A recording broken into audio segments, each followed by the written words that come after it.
Guys, welcome back to the channel. Thanks for joining me. Today we're looking at EV chargers. So we're going to do a review on a charger. This is from MAXOAK. This is a level 2 charger at 50 amps.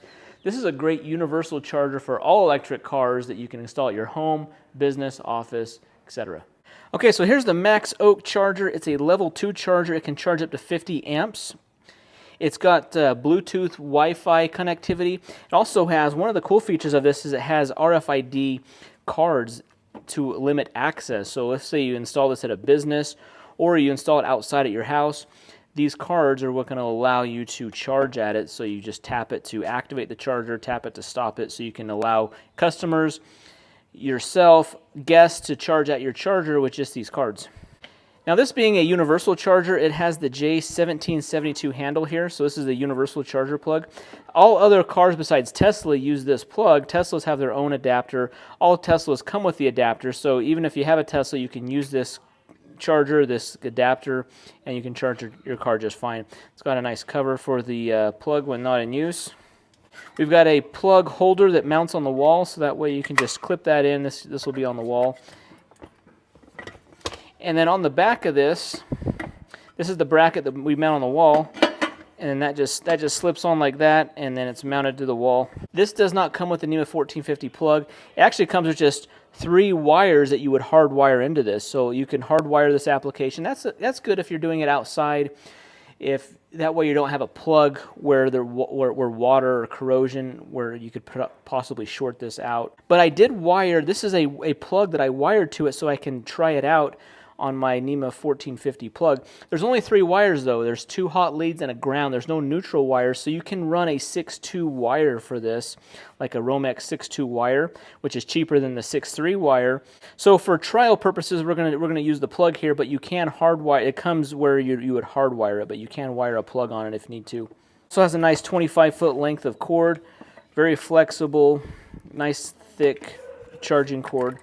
So here's where I'm installing it. I'm going to be plugging it into this outlet here, the 1450 outlet. This you want to mount with the tab facing up like this. I have this piece of wood. This is just a piece of like a MDF particle board I have screwed to my wall, so that way I can put all my test chargers on here. But I'm going to screw this on here. It comes with the screws. If you're putting it into drywall directly, there is some anchors for that. There's 5 different screw holes, so you can really get it tight if you want. I'm just going to use 2 for now. I don't think I need to get more than that. This really isn't that heavy. You get two solid screws in it. That should be plenty. So let's get it mounted up here. All right, so the top of our charger here has a slot in it. That's going to go into this slot right here. So it kind of just hangs on that. See how it's kind of hanging on that? And then there's 2 screws on each side that just help keep that on there. So there's 2 little screws that come with it. We just screw in each side there, and that'll secure it to the bracket. With this mounted here, I'm ready to plug this in. Again, I only have a ground and 2 hots on this, and this is a 50 amp breaker, so I'm only going to be able to run this at 40 amps. So if you want to run this at the full 50 amps, you're going to need at least a 60 amp breaker to be able to charge this with. So make sure you run it with a 60 amp breaker to get the full 50 amps. And then the excess cord is nice. You can actually just slip this over the top of it like that when you're not using that. So we've got it plugged in. It's now ready to download the app. So what we want to do is we want to get the app. It's EV Charge Go. There is a QR code in the instruction manual. We just click on that link, install the app. All right, it can use Bluetooth to scan to find the charger nearby. So we're going to find the MAXOAK. All right, once we set up our account, we go in. I've plugged it in, so it's powered up. And then there's like a default name. Now I'm communicating with it via my Wi-Fi. I just set my Wi-Fi up on it. But if I go into the charger settings here, here's where I can go into the different settings here. The communication mode, this is a cool way. You can do plug and charge. So this is like where you just plug it in. There's no real communication with it. You can change that to Bluetooth or Wi-Fi. Some of the basic settings here. You can change the name. Also in the app here, you can set your current charging, your maximum amperage it's going to pull. Because I'm on a 50 amp breaker, I'm only going to pull 40 amps. You only want to do 80% of the breaker rating.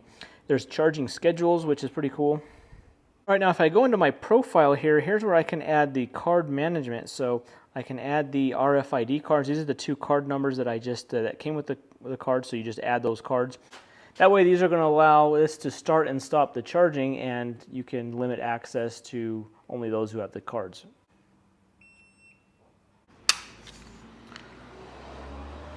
All right, to be able to charge this on my Tesla Model Y here, I'm using my Tesla adapter. So all the Teslas come with that. So we just open up the charge port.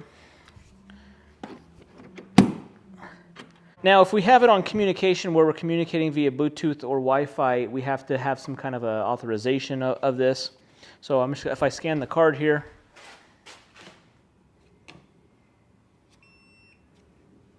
okay, so see now it's charging. Now it's flashing green once I scan the card.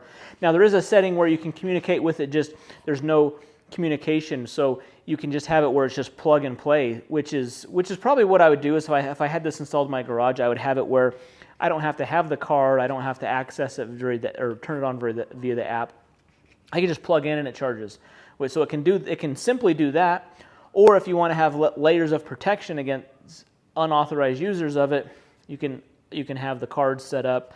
You can activate it via the app. You can add authorized users. All right, so here's my charging stats here. We're charging at about 32 miles an hour, 4 to 40 amps, so it's pulling the maximum amps that it can. And from the Tesla app, you can have functionality where you can adjust how much it's going to charge. I could throttle this down if I wanted to go less amperage. But this is very good charging speeds. This is exactly what I would expect at 40 amps, around 32 to 34 miles an hour of charge, depending on how full the battery is. And then to stop charging, all I have to do is just push down the handle here. I can stop it from the Tesla app as well. I just push down on the handle, I pull my adapter.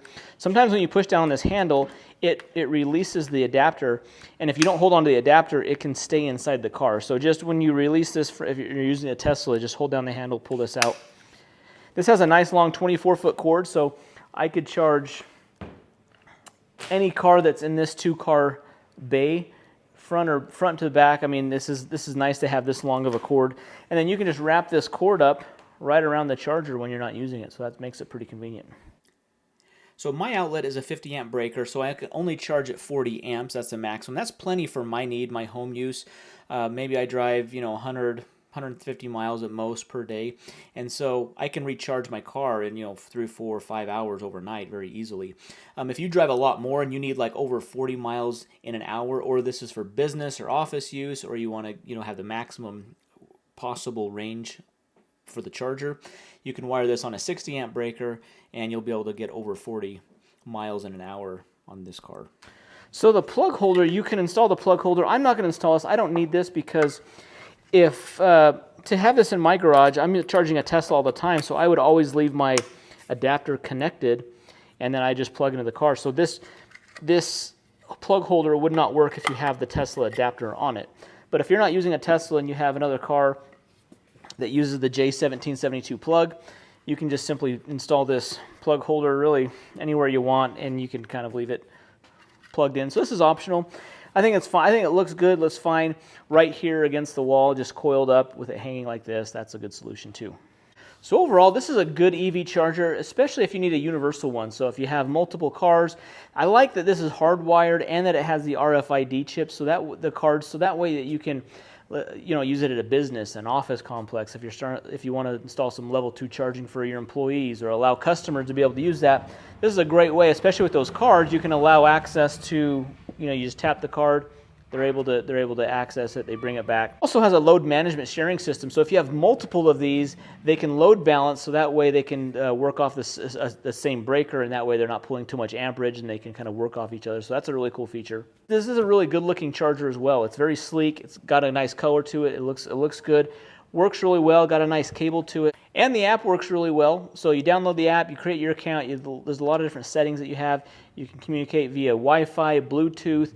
You can actually turn all that off too and just go direct charging, so that way as soon as you plug in, it just charges directly. So guys, be sure to check out the link below. Again, big shout out to MAXOAK for partnering with us on this video. See the link. Be sure to hit that thumbs up button, subscribe to the channel, and we'll see you in the next one. Thanks for watching.